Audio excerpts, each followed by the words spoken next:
Just to get started, tell me a little bit about this Battle of the Bands event. So, give me a little summary of what people can expect and the bands that are going to be participating.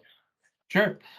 So this Battle of the Bands is a high school Battle of the Bands, and it's being held on Sunday, April 7th, from noon until about 4 or 5.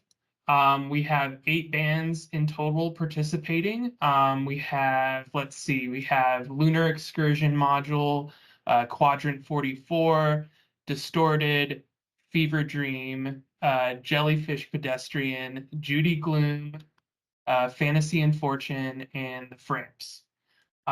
So they will all be performing about 3 songs or 15 minutes worth of material, and they're all competing to win the opportunity to record an EP in the studio, in addition to playing live on KXCI radio, and also receive promotion from Best Life Presents, who does a lot of promotion around town for local shows.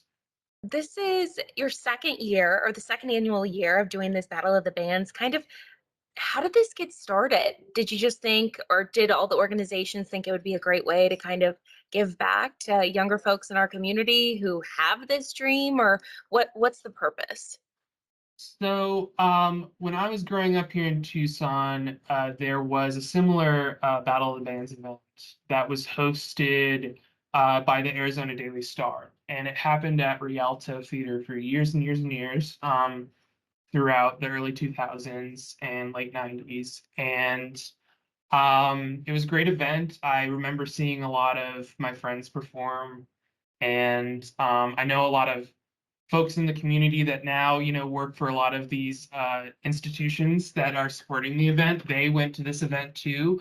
And I think it was a formative experience for a lot of us. I remember sort of, being inspired to start my own band and get involved in the community. And it was a pretty formative way of getting into events, which ultimately became my career as well. So it was an important part of my growing up in high school, and yeah, it felt like we needed to bring it back. So I have a lot of colleagues at KXCI and Best Life Presents, and they thought the same thing.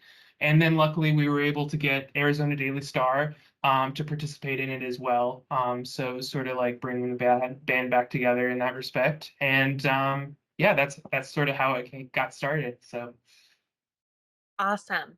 So, kind of, how did these bands get chosen? Did they apply, or were these the only bands that applied, or how did that process work? yeah, so we had a better enrollment than last year. Last year we had 12 bands, and this year we had 16. So basically we had a panel of 5 judges that included KXCI, Best Life Presents, Groundworks, which is a local DIY youth-driven venue here in town, and Cloud Microphones. And yeah, we basically put it to a vote. And just for the sake of time, we could only really accommodate about 8 bands. So that's how the bands were selected, was by vote. And yeah, so. Awesome. Anything else about the event coming up that you want to mention, or anything for maybe people who are watching this that want to come out and support or watch and listen? Any other Yeah. details? So I just kind of want to emphasize too that,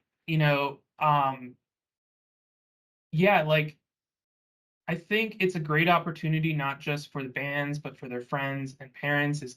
There's a lot of resources for um, band and orchestral music and jazz band. But if you're interested in pop music, there's not always that many outlets for it in high school. So I think that it's a really good opportunity not only to see your friends perform, but also for the artists that are up there. It's a lot of times it's their first time on stage, and they get to learn the sound check process, how to appropriately communicate with the engineer and get their needs accommodated for their performance and all of that. So um, I think I think there's a lot of really important community building aspects to the event, and yeah, just encourage everyone to come out and check it out.